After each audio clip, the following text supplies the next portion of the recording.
Good morning, good morning, good morning. I, whew, y'all, it's been a morning. It's been a good morning, but I woke up so early. It almost feels like a half a day already. But I woke up with just some things in my mind that I just needed to take the opportunity to read through, pray through. And as I shared, I wanted to start sharing my inspiration of the day, quote of the day, and less about like what the quote is, but I kind of would rather talk about like where I arrived, after the praying through and kind of sitting with, what the Lord was sharing with me. And I got a busy morning, so I'm going to try to sit in this as long as I can, because I get excited when the Lord gives things to me. I get excited when the Lord give me scripture. I get excited when I feel like there's some things that can bless somebody, right? But I also know I got things to do. That said, today was about surrender, and how only when we surrender ourselves unto the Lord can we really stop having the things that like permeate our spirit that elicit those feelings of like fear. um, you know, um, it allows you to be in a place of solace, to see things as sacred instead of to see things as scary, right? Um, and so in that space, in that space of surrender, it really brought to mind the story of Abram and Lot, in the book of Genesis. That's what came to mind for me today, this morning, y'all. And so I did want to read from the book of Genesis and then just share what was on my heart. I think I'll start at Genesis 13, chapter 8. And so Genesis 13, chapter 8, it reads, So Abram said to Lot, Let's not have any quarreling between you and me, or between your herdsmen and mine, for we are brothers. Is not the whole land before you? Let's part company.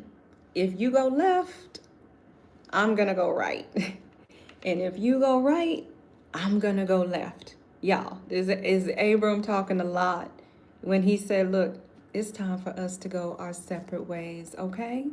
You go there, I go here. Lot looked up and he saw the whole plain of the Jordan was well watered, like the garden of the Lord, like the land of Egypt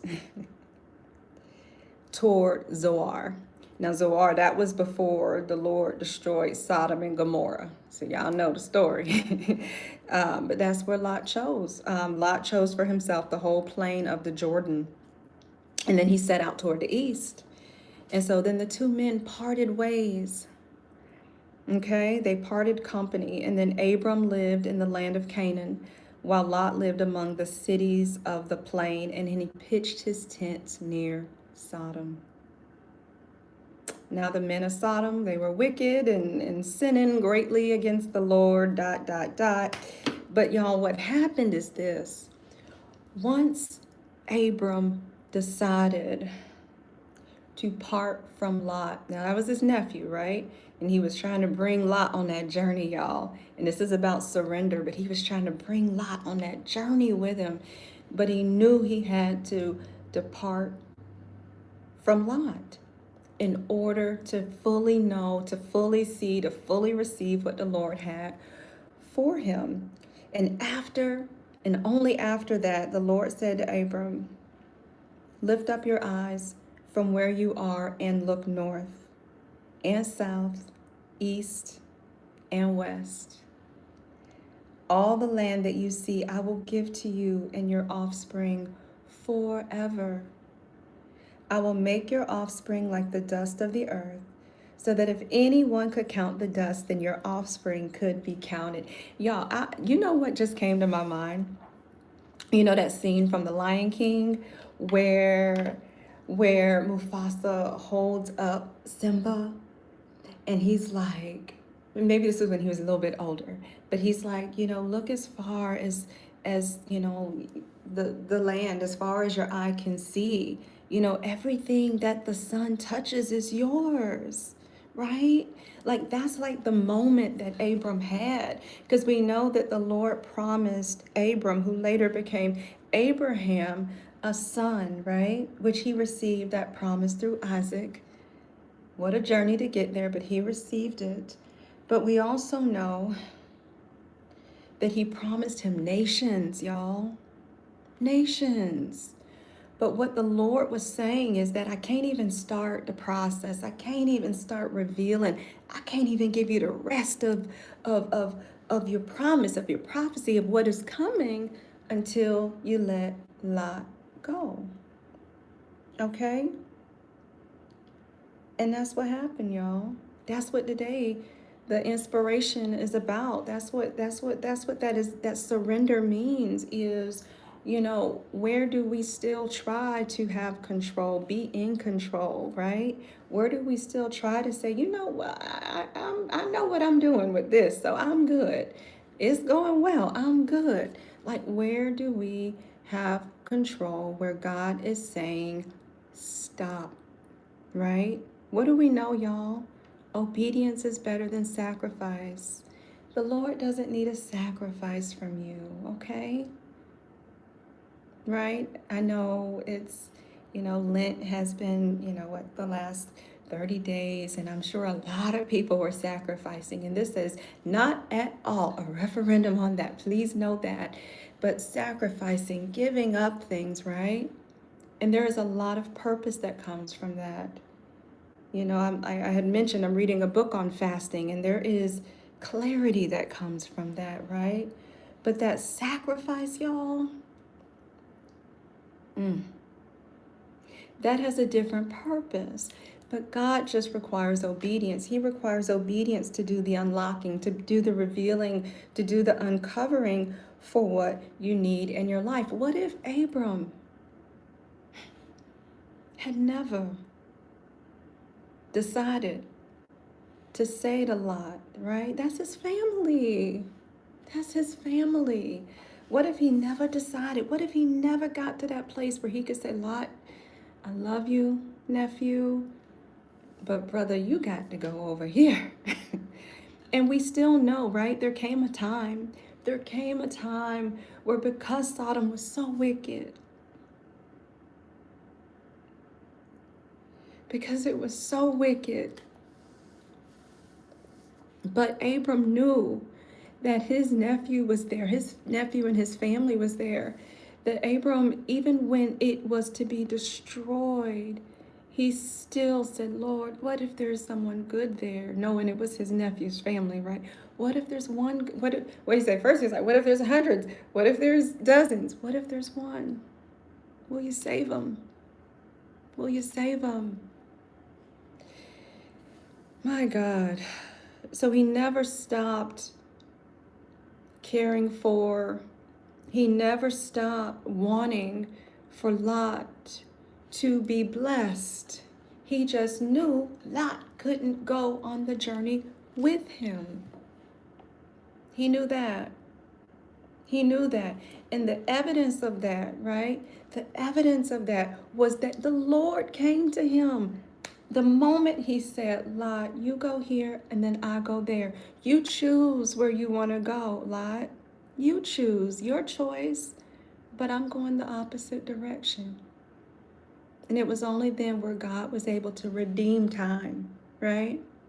Where God was able to say, all right, you see all of that? All of it's yours. Like that peace that Abram had been missing, right? Where he was trying to walk in partial obedience, right? Partial obedience. And Abram was very familiar with partial obedience, right? Telling all those half lies about who his wife was. Oh, that's my sister. But y'all, that's a whole nother story. But full obedience, full surrender to God is only when God was able to say, guess what I have for you? I will make your offspring like the dust of the earth, so that if anyone could count the dust, then your offspring could be counted. Nations.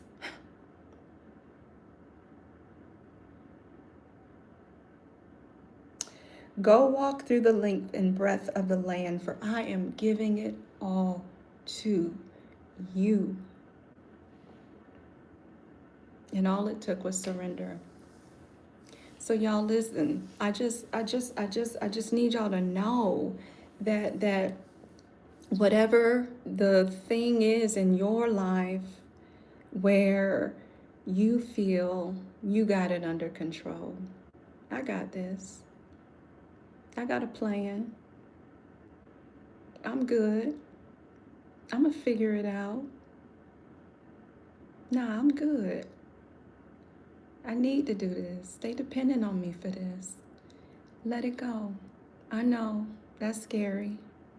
I know that doesn't make sense. I know that ain't how you was brought up. I know you're supposed to always know what your next step is going to be, but what if the step that God has for you is a step that unlocks the key to a nation, y'all? Because we got to know that when God sees us, he don't see you. Whoever you are, he don't see you. He sees everything connected to you. He sees generations. We don't always have that vision, y'all. So thank God it's not our will, but his, right? Our thinking is way too small. Way too small. What he has for us is so much greater than we could ever manifest and conjure up for ourselves. But will we let him? Will we surrender so that he can do that, y'all? So y'all know Abram moved his tents and he built an altar for the Lord. And he continued to sacrifice and surrender. Well, to surrender, let's put it that way, to surrender. He continued to surrender, and we know that he may not have seen everything himself, but it came to pass. The word came to pass. The word of the Lord did not return void. He received a son. The blessings came to those connected to him, but him being obedient is what unlocked that door. So that's it, y'all. This is about surrendering so that the Lord can work, so that the Lord can reveal, right? So that the Lord can do the work in you, or should I say share with you, right? Do the unveiling for you of all of those things that you haven't been ready for, because you still in control. So that's it. I just pray that this word is a word that resonate with you. I just pray that you ask the Lord, because sometimes that's the thing, is that we don't even know where we have control issues, right? We don't even know. It's just so normal. It's just so embedded in our being. We don't even know. So we have to search our heart. Lord, where am I unable to relinquish control? Where am I unable to rest in you? Reveal it, and then help to dismantle it, and then let you lead. That's the prayer. That's the surrender. That's it. He can help us, y'all. So that's my prayer for each of you. I love you. I pray that this continues to be an amazing Holy Week, an amazing week, an amazing day, whatever day that you are watching. I love you all.